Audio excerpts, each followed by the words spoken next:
lo que se busca es un nuevo modelo de colaboración industrial con este nuevo ecosistema nacional que comentábamos antes, con las startups, pymes, etcétera.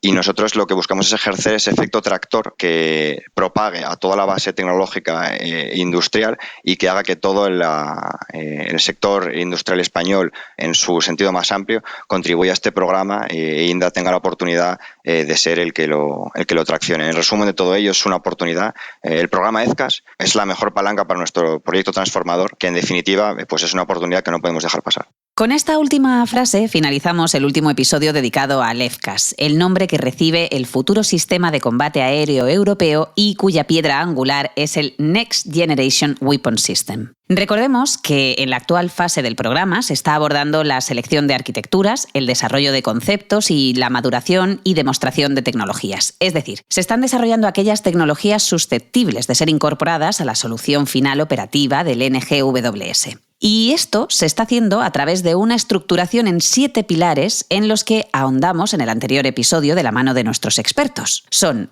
el caza de siguiente generación, su motor, los operadores remotos o plataformas no tripuladas, la nube de combate, los laboratorios de simulación, los sensores y las tecnologías de baja observabilidad, además de un pilar 0 que se ocupa de la consistencia, consolidación y demostraciones del NGWS. Como el EFCAS aborda un campo enorme, no podíamos dejar de profundizar todavía más en el proyecto que ya está revolucionando el sistema de combate aéreo europeo y situando al continente en una posición de liderazgo absoluto. En este episodio de hoy nos adentraremos en las principales tecnologías que representan un papel capital en el desarrollo del EFCAS. Quédate con nosotros en esta nueva entrega de Engineering the Future Talks para comprobar de nuevo cómo el futuro ya está vistiéndose con los ropajes del presente. Engineering the Future Talks, el podcast de Indra sobre las tecnologías que están definiendo el futuro. Bienvenidos a un nuevo episodio de Engineering the Future Talks. Saludamos ya a nuestros expertos de hoy, que como en el capítulo anterior dedicado al EFCAS, nos ayudarán a sumergirnos en las tecnologías llamadas a impulsar el proyecto. Ellos son Pelayo Menéndez, NGWS y EFCAS Technology Manager.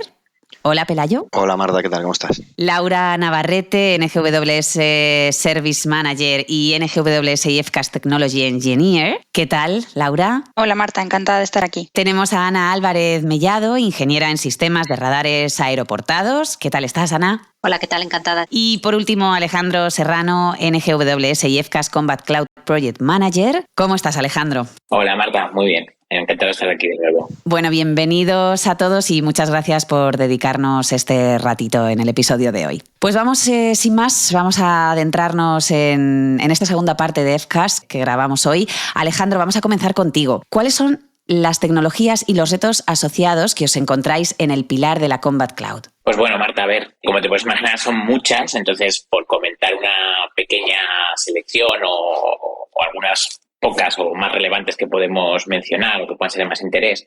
Una de ellas, que a mí me parece además también muy, muy interesante y que probablemente está muy de moda por la tecnología que es, tiene que ver con las comunicaciones cognitivas. Este concepto lo que hace referencia es a sistemas de comunicación avanzados que incorporan capacidades cognitivas o inteligentes. Vaya, en otras palabras, término de moda, inteligencia artificial. El objetivo es mejorar la eficiencia y la robustez de las comunicaciones. Mediante estas técnicas, los dispositivos pueden aprender, adaptarse y tomar decisiones basadas en datos en tiempo real.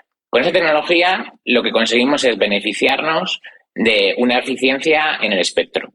Accedemos dinámicamente a los diferentes recursos disponibles. Por otro lado, conseguimos mejorar la robustez porque nos adaptamos a la comunicación y al entorno, pudiendo mitigar las interferencias existentes. Y además, se incrementa la flexibilidad de todo el sistema al poder adaptarnos a escenarios que no están contemplados. Obviamente, conseguir esto conlleva superar bastantes desafíos, ¿no? Hay que tener en cuenta que la complejidad de estos sistemas es un aspecto clave. Son necesarios algoritmos muy complejos, protocolos, interacciones que suponen un desafío importante tanto a la hora de diseñarlo como implementarlo. Por otro lado, también hay aspectos relacionados con la seguridad. Estos sistemas se apoyan en la toma de decisiones basadas en inteligencia artificial. Esto implica que es crucial prevenir el acceso no autorizado o actividades maliciosas que pueda haber. Y luego ya por último, también hay que considerar que la interoperabilidad y las consideraciones éticas o los tiempos de entrenamiento es otro de los aspectos que tenemos que superar durante este programa para poder hacer este tipo de tecnología viable para el entorno en el que trabajamos, ¿no? Otro aspecto que tenemos, si recordáis del episodio anterior, aprovecho para recordar que seguro que es interesante escucharlo antes que este, es la parte de Edge y que también lo podemos vincular con la parte de ciberseguridad. En el episodio anterior decíamos que la parte de Edge y Core Services, digamos que era la parte de NGWS que se podría parecer más a las redes clásicas o a las infraestructuras clásicas que utilizamos día a día en nuestra casa, pues desde un Netflix a las nubes en las que almacenamos ficheros y entornos similares, ¿no? Pero, claro, esto no está pensado para que esté en unos centros de datos bien refrigerados, sin ningún tipo de condiciones exigentes. Aquí estamos hablando de algo que pueda ir embarcado en aviones de combate, ¿no? Entonces, eso cambia bastante la perspectiva. De hecho, actualmente los sistemas lo que están son muy centrados en la propia plataforma, los que existen, pero no están preparados para alojar las capacidades que ambicionamos en la nube de combate. Como dijimos, lo que se busca es ir a una aproximación mission-centric, como comentábamos. ¿Esto cómo lo podemos conseguir? Pues mira, una de las líneas de trabajo es la distribución de las funcionalidades entre las diferentes plataformas para que operen de manera colaborativa, lo que comentábamos, como si fuese un único sistema, siempre que es la base de esta aproximación. Además, al existir esta colaboración, el uso de los recursos es posible optimizarlo, reduciendo las necesidades tanto de recursos físicos o, si disponemos lo mismo, pues tener, por supuesto, más capacidades y ser más resilientes, muy importante en un entorno de este estilo, ¿no? Otro reto importante que debemos de superar para poder y alcanzar esta colaboración es que todos los sistemas funcionen como uno único y que esas tecnologías tienen que ser compatibles con plataformas muy diferentes. Estamos hablando que un mismo sistema o la misma funcionalidad de este sistema, mejor dicho, debe de poder funcionar en hardwares distintos, con arquitecturas diferentes, donde las interfaces son cada una su padre, su madre, podríamos decir, y sus capacidades también muy diferentes. Con lo cual, esto es un reto de poder conseguir esa interoperabilidad con plataformas tanto a futuro como las ya existentes. Por supuesto, toda esta colaboración, como decimos, implica distribuir una gran cantidad de datos. Y aquí lo podemos hilar un poco con el problema de la ciberseguridad de estos sistemas. Esta gran cantidad de datos, distribuirlos no es sencillo. Y especialmente cuando estamos hablando que estamos en un entorno donde las capacidades de comunicación disponibles son muy complejas. Hay constantes pérdidas, desconexiones, y esto ya en sí mismo, simplemente transmitir estos datos, ya va a consistir en un reto que superar bastante importante. Pero es que además tenemos que proteger la información. La seguridad de esta información es clave. Es completamente necesario garantizar la integridad de los datos que se comparten desde el punto de vista tanto del que los recibe, puesto que debe ser posible distintos niveles de filtrado de la información, es decir, el mismo sistema o componente del sistema que recibe esos datos, dependiendo de cuáles son, podrá acceder a más o menos, ¿vale? Pero es que además también es necesario asegurar que quien lo recibe es el receptor adecuado y que solo él tiene acceso a esa información. Esto, desde luego, no es posible conseguirlo asegurando únicamente el canal de comunicaciones. Para ello, lo que tenemos que trabajar es y utilizar conceptos como el que se denomina Zero Trust. Esto es una estrategia de seguridad de red que se basa en la filosofía de que ninguna persona o dispositivo, tanto dentro como fuera de la red, debe tener acceso hasta que se considere explícitamente necesario y aplicando una arquitectura basada en la seguridad de los datos. Por último, también me parece interesante reseñar que estamos hablando de un sistema que se espera su operación para alrededor del 2040, por lo que es necesario contemplar o prever la evolución de las diferentes tecnologías que puedan cambiar e incluso revolucionar la situación actual. Si todos hacemos un poco así, a ver qué se nos viene a la cabeza, pues la computación cuántica está ahí, ¿no? Con ese horizonte temporal.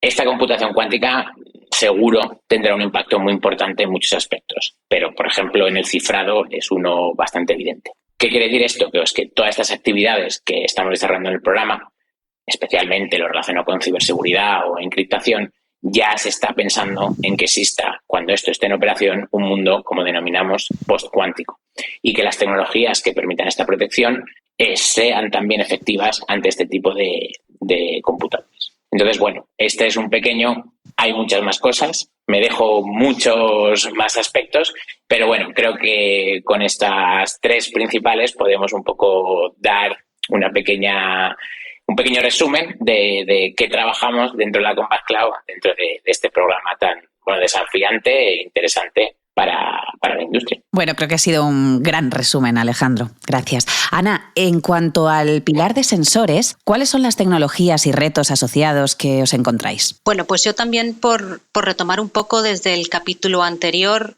en el pilar de sensores tenemos tecnologías que aplicamos a la radiofrecuencia y al radar, a sensores electro-ópticos y al NSDAS, que era ese metasensor que hace gestión de recursos y fusión de datos, pero a nivel del mundo de los sensores, ¿no? Además, en el caso del FCAS, tenemos que tener en cuenta que estamos en plataforma aeroportada y entonces todo lo que tiene que ver con reducir tamaño, peso y consumo es muy importante. En el mundo del radar y la radiofrecuencia, yo destacaría las antenas de apuntamiento electrónico, además en este caso digitales. Hay un primer podcast dedicado a radar en esta serie. Yo no voy a entrar en la parte técnica de este tipo de arquitecturas, sí decir que en el mundo del FCAS el reto fundamental es llevarse este tipo de sistemas a las bandas más altas de frecuencia, sobre todo teniendo en cuenta que queremos tener módulos receptores digitales. Este tipo de módulos ya se digitalizan en bandas más bajas, pero a partir de la frecuencia de radar Characteristic para un fighter, pues esto es todo un reto. Además, si añadimos ese componente de plataforma aeroportada. ¿Por qué es interesante tener módulos transmisores receptores digitales? Bueno, pues porque nos permiten aportar características que son interesantes en el mundo del radar moderno, como puede ser el conformado digital de haz. Además, este tipo de arquitecturas no tienen un módulo de transmisor-receptor o 2, sino que tienen miles y miles. Y entonces, conseguir que todos ellos funcionen convenientemente en términos de sincronismo, que estén bien calibrados, que las señales lleguen a donde tienen que llegar, con la fase que tienen que llegar para que luego podamos conformar el diagrama de radiación correctamente, pues es desde luego todo un reto. Y si hablamos del mundo digital, pues evidentemente para hacer viable este tipo de arquitecturas, todo el tema de hardware digital, de componentes en hardware digital, tiene que evolucionar y reducir su consumo, como decíamos antes. Y esto en el mundo del FCAS es un reto porque queremos apoyarnos en un entorno europeo. Y los componentes de este tipo en el mercado europeo están mucho menos evolucionados que en el mercado americano. Y es verdad que en FCAS nos vamos a centrar en hacer estudios de mercado, en hacer roadmaps, en entrar en contacto con suministradores, pero desde luego ahí hay mucho por hacer. Y también es cierto que Indra ha participado en proyectos europeos que ya han allanado el camino en este sentido, pero tenemos que seguir trabajando en este ámbito. Por otro lado, en cuanto a sensores electro-ópticos, son complementarios al radar porque hacen detección y seguimiento de blancos, pero en este caso de forma pasiva. Y aquí lo que vamos a buscar son, por ejemplo, desarrollos de detectores infrarrojos que sean más sensibles. Se va a trabajar en la forma de las ventanas ópticas. Vamos a trabajar también el tema de la estabilización y compensación de movimiento y se va a incorporar algoritmia avanzada para tratar de mejorar las prestaciones, el campo de visión de este tipo de sensores, etc.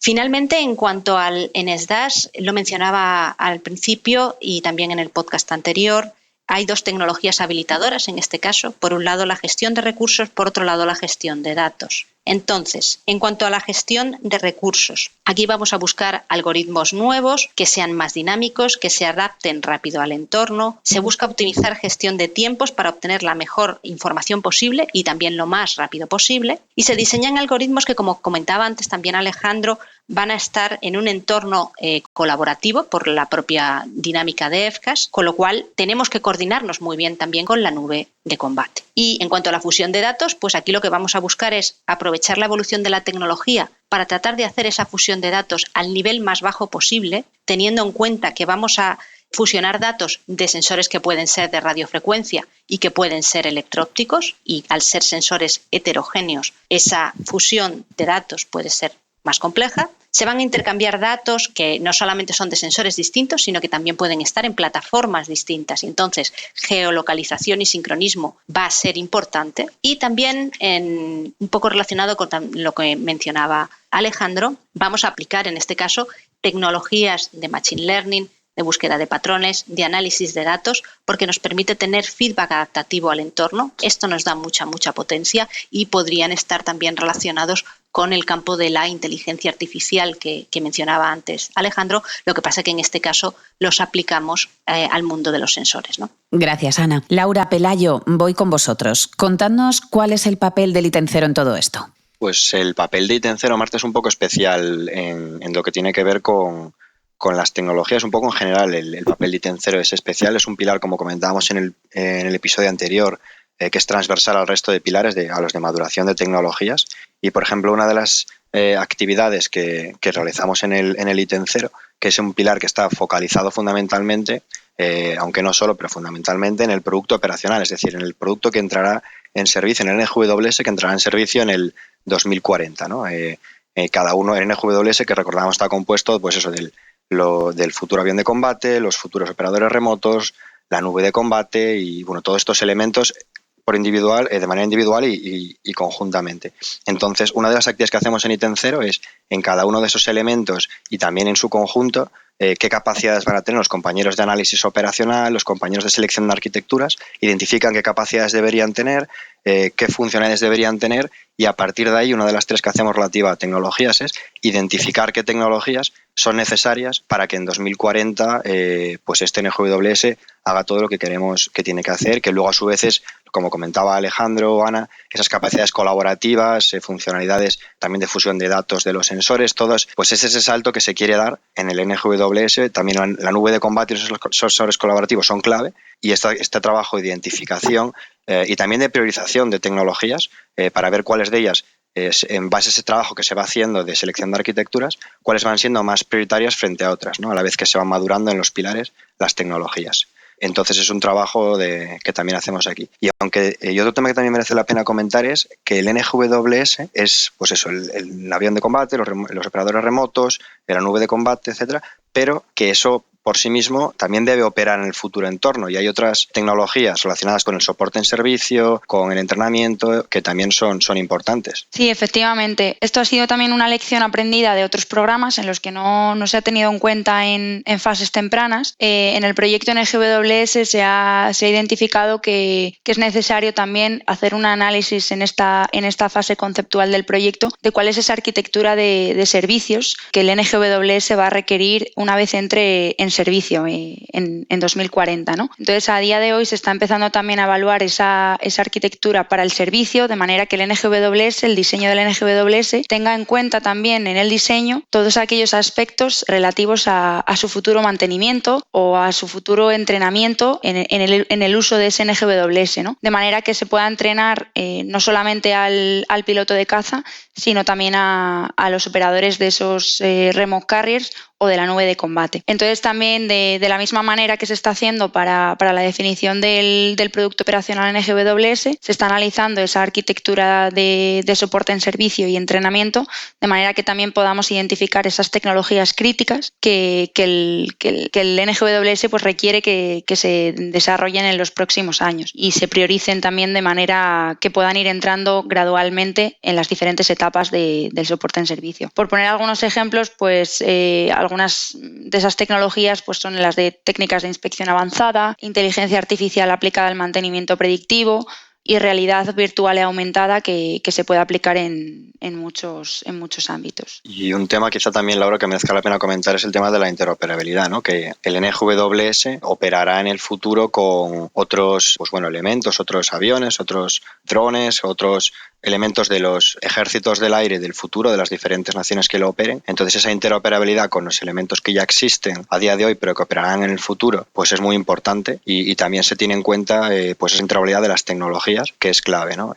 Hay proyectos en marcha, tanto a nivel europeo, pues por ejemplo hay algún EDF, que son programas de financiación europea de defensa, de la EDA, que ha puesto en marcha, en los que también está relacionado con EFCAS, que están en marcha respecto a este sentido, y bueno, también dentro del propio programa NGWS, por supuesto, se tiene en cuenta esta interoperabilidad de cara hacia la futura operación del NGWS. En este caso, además, ítem 0, una vez ya tenido en cuenta que tenemos que identificar pues, todas esas tecnologías críticas para el desarrollo tanto del producto operacional NGWS como de su soporte en servicio y entrenamiento, de la interoperabilidad del NGWS dentro de ese entorno EFCAS. ítem 0, además, aquí tiene ese rol consolidador para asegurar esa consistencia entre lo que están desarrollando los pilares de maduración tecnológica y todas estas necesidades tecnológicas que requiere este producto NGWS, ¿no? ítem 0, aseguramos esa consistencia de que todos los objetivos y necesidades tecnológicas se cubren dentro de los diferentes proyectos en marcha en los pilares. Pero además de todo esto, sabemos que en ítem 0, muy de la mano de SimLab, hacéis algún tipo de demostración tecnológica. ¿Es así? Sí, es así, Marta. Comentamos ya algo en el episodio anterior. Aquí identificamos 2 niveles en la demostración tecnológica. Por un lado y en primer lugar, los pilares de maduración y demostración tecnológica están llevando a cabo estos demostradores específicos para áreas muy específicas dentro del ámbito del pilar, como puedan ser los sensores o las comunicaciones y la ciberseguridad en Combat Cloud, como ya han comentado Ana y Alejandro. Y luego, posteriormente, hay unas demostraciones en NGWS que buscan la demostración a nivel sistema de sistemas y que va a llevar a cabo ítem 0. Estas demostraciones NGWS tienen como objetivo integrar los distintos demostradores de los pilares de manera que podamos demostrar diferentes capacidades colaborativas críticas y representativas del NGWS y de esta manera ayudar a reducir riesgos en la futura integración tecnológica en el producto final y además asegurar que vamos a poder conseguir esas capacidades clave una vez el NGWS entre en servicio. Por comentar un poco sobre estas demostraciones, pues van a ser progresivas a lo largo de las diferentes fases del proyecto. Primero se va a comenzar con demostraciones en entornos simulados y más adelante se llevarán a cabo ensayos físicos en tierra y en vuelo. En cuanto a la parte de simulación y en relación con el SimLab, que también está relacionado con esta parte, el SimLab lo que va a proveer para estas demostraciones simuladas son las herramientas y los entornos para llevarlas a cabo, ¿no? Y para ello, pues SimLab también está llevando a cabo una serie de maduraciones tecnológicas específicas, de manera que pueda poner en marcha estas herramientas. Y bueno, por poner también algunos ejemplos, pues son tecnologías de simulación híbrida que nos permitan interconectar tanto elementos físicos como modelos de simulación. Esto es lo que se conoce como el software y hardware in the loop. Por otro lado, también tecnologías relacionadas con el Leap Virtual Constructive, que lo que permite es la conexión de elementos reales, elementos virtuales y elementos generados mediante inteligencia artificial. Y bueno, otro ejemplo también puede ser el Machine Learning, que es una rama de la inteligencia artificial que también permite el entrenamiento de algoritmos que puedan generar y predecir comportamientos y que va a poderse aplicar pues, en muchos ámbitos, como son pues, la generación de escenarios de misión o de entrenamiento o incluso también en el mantenimiento predictivo del NGWS. Y además también un tema que también puede servir un poco casi como de resumen, ¿no?, de la labor que hacemos en ítem 0, aunque también es adicional a todo lo que hemos ido comentando, es esa labor de consolidación de todos los pilares que hace maduración de tecnologías en el programa, el pilar 4, 6, pero también el 1, el 2, bueno, todos los pilares de maduración de tecnologías. Respecto a ello, en el ítem 0 hacemos pues un seguimiento de esas maduraciones a nivel global, a nivel programa en NGWS, para ver cómo pues unos proyectos pueden encajar con otros o cómo a nivel global alimentan a esas tecnologías que comentábamos al principio, detectadas también en el ítem 0 que son necesarias, pues ver si hay algún posible solape o no, ver si además si se detecta algún, lo que llamamos un gap, ¿no?, una necesidad tecnológica, qué pilar puede ser el más indicado para madurarla. También definir lo que llamamos unos roadmaps tecnológicos, es decir, las maduraciones son necesarias que estén las tecnologías maduradas para 2040, pero entre medias hay que hacer un seguimiento, ver que todo se va cumpliendo, que los típicos riesgos de un proyecto se van mitigando, que se van pudiendo hacer soluciones, todo este tipo de cosas a nivel global, pues bueno, que permite que el NGWS efectivamente en servicio en 2040 con las tecnologías que queremos, ¿no? Y para ello, pues por ejemplo, hay unas métricas que son pues el Technology Readiness Level, el TRL, aunque también otras como el IRL, que es el Integration Readiness Level, bueno, y diferentes métricas que utilizamos para ver esa medición de los diferentes niveles de maduración tecnológica que son cada vez son incrementales y permiten cada vez acercarnos más a que la tecnología esté lista para entrar en servicio, ¿no? Entonces, esa labor de consolidación mediante estas métricas, mediante colaboración continua con todos los pilares, pues permite hacer ese seguimiento. Bueno, veo que tenéis muchísimo trabajo en los próximos años con el NGWS y el EFCAS. Sí, bueno, y simplemente también a comentar que todo esto que hemos ido diciendo tanto en este programa como en el anterior acerca de todas las actividades que hay que hacer, Indra a nivel nacional es el coordinador, pero también coordinador nacional de las actividades, pero en realidad es un trabajo conjunto de todo el tejido industrial nacional, del ecosistema nacional, de las startups, de las pymes tecnológicas, el resto de partners que están involucrados en el proyecto, también a nivel europeo, pero al final recalcar que la labor de como coordinador nacional y el rol a nivel nacional que Indra quiere tener es traccionar a todo también este tejido industrial que he comentado y conseguir que además recalque en un desarrollo de toda esta industria española tecnológica el programa en sí mismo. Bueno, ahora sí, ya finalizamos. Hasta aquí hemos podido llegar en este episodio de hoy. Muchísimas gracias a todos por habernos dedicado este rato y todos vuestros conocimientos. Muchas gracias a ti. Muchas gracias. Muchas gracias, Marta. Muchas gracias. Bueno, pues muchísimas gracias a todos y también a todos los que escucháis este podcast. Nos vemos, o nos escuchamos mejor dicho, en siguientes episodios de Engineering the Future Talks. Hasta entonces. Has escuchado Engineering the Future Talks, el podcast de Indra sobre las tecnologías que están transformando el futuro. Suscríbete para conocer las últimas novedades y comparte tu opinión con nosotros en redes sociales. Te esperamos en el próximo episodio.